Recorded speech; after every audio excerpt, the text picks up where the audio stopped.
더불어민주당의 김민석 위원님 질의해 주십시오. 서울 영등포 을의 김민석입니다. 후보자 내정을 축하드리고요. 먼저 고 박원순 시장 관계된 부분부터 질의하겠습니다.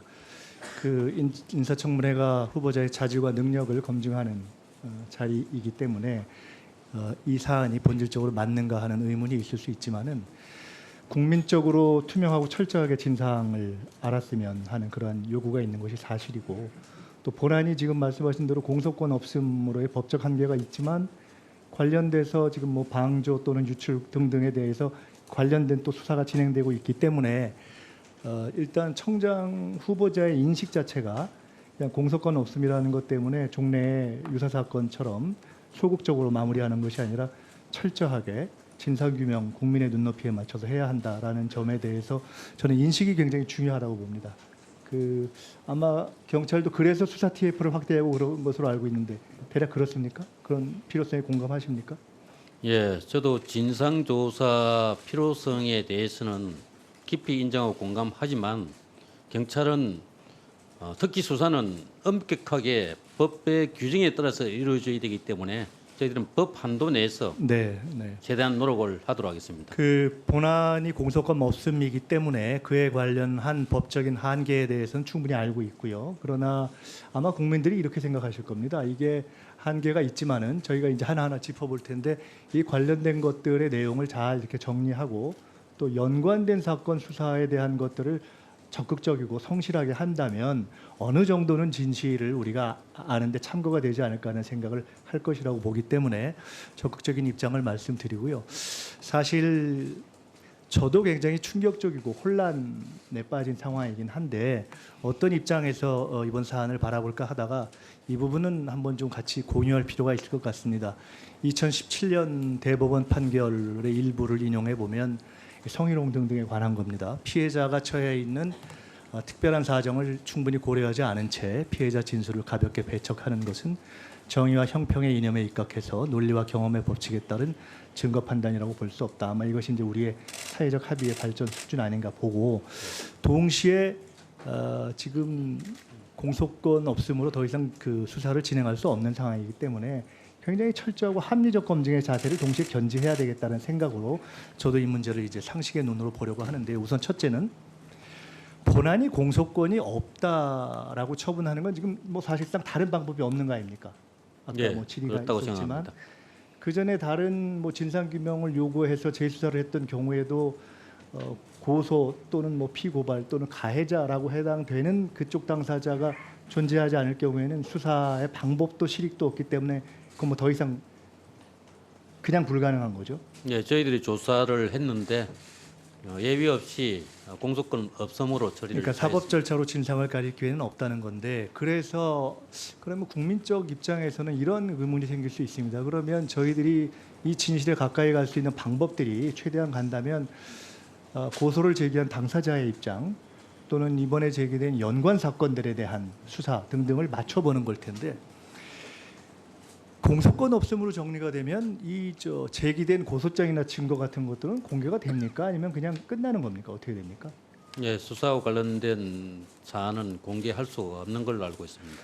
근데 이 사건이 시작된 이후에 지금 정확하게 한번 그것도 경찰에 확인을 좀 요청하고 싶은데, 언론을 통해서 고 박 시장의 사망이 확인되기도 전에 뭐 관련한 사망 관련한 기사가 나오는가 하면 직후에 고소장이 막 돌아다녔단 말이에요. 저도 본 게 있는 것 같은데 그럼 그건 가짜입니까? 어떻게 되는 겁니까? 지금 현재까지는 사실과 부합하지 않는 내용이라고 알고 있습니다. 아니, 그 중에 일부가 진짜일 수도 있는 것이 섞여 있다 이렇게 얘기하실 수 있는 겁니까? 아니면은 도운 거는 다 사실과 부합하지 않는다 이렇게 단정할 수 있는 겁니까? 예, 일부 언론에서 사망 변사자 발견 전에 사망 사실을 보도한 적이 있었고, 또 고소장 내용이 SNS 등을 통해서 많이 유통이 되었는데 그것은 사실이 아닌 걸로 확인이 되었습니다. 가정을 해본다면 현재의 법 체계상 지금 관련 사건들이 다른 것들이 제기돼 있기 때문에 고소를 제기한 측에서 기시 제출했던 고소장과 증거를 공개하거나 하는 방식이 아니면은 이후에도 더 우리가 법적인 측면을 말씀드리는 것이 아닙니다. 국민적으로 의혹을 가지고 있는 진상 규명에서 접근할 수 있는 당사자의 입장을 확인할 수 있는 방법은 당사자의 자발적 공개 외에는 현재로서는 없는 거라고 보면 되겠습니까? 예, 법적으로는 그렇다고 생각합니다. 그 유출건에 대해서 아까 제 얘기를 하셨는데 보니까 정부조직법도 말씀하셨고 치안상황실 운영 규정을 말씀하셨는데 우리 존경하는 이모선 의원님께서 조금 더 정비를 해야 되는 것이 아니냐고 말씀은 하셨지만 그리고 딱 특정한 경우는 없다고 하셨지만 현재 경찰청 치안상황실 운영 규정만 본다면 물론 이건 치안상황실의 내용이긴 하지만 규정상 16조의 내용의 별지를 보면 사회적 이목이 집중될 우려가 있는 각종 사건에 대해서는 청와대 국가위기관리실에 보고하도록 되어 있는 것이 내부 규정 아닙니까? 예, 그렇습니다. 그러면 취지에 붙여 본다면 이 정부조직법과 이 경찰청 치안상황실의 운영 규정에 비추어 보고 또 지금까지의 그 관례 통례에 비추어 본다면 보고 자체에 대해서 문제가 있다고 볼 수는 없는 거죠. 예, 좀 더 명확한 보고를 예, 그렇습니다. 보완할 필요는 있다 하더라도 한 가지만 더 여쭤보겠습니다. 시간이 없기 때문에 지금 유출과 관련해서 여러 가지가 얘기가 있는데 제가 아무리 봐도 그 젠더 특보 있잖아요. 그분 제가 뭐 개인적으로는 모릅니다만은 그분이 출석을 하면 상당 정도 일단은 이 의문에 우리가 상당히 다가갈 수 있는 것이 아니냐. 지금 언론을 통해서 본 바로는 불미스러운 일이 있다라고 사전에 그러니까 고발장 접수 전에 시장한테 보고했다 지금 이렇게 되어 있는 것인데 경찰에서도 아직 출석을 안 했기 때문에 그 이상은 알 수 없겠지만 그렇게 출석을 했을 경우에는 어떻게 들었는지 그 소스는 어디인지 구체적 내용이 어떤지에 대해서 상당 정도 접근할 가능성이 있는 거 아닙니까? 예, 출석 일정을 조율하고 있는데 만약에 출석 조사가 이루어지면은 상당 부분은 파악이 가능할 걸로 예상하고 있습니다.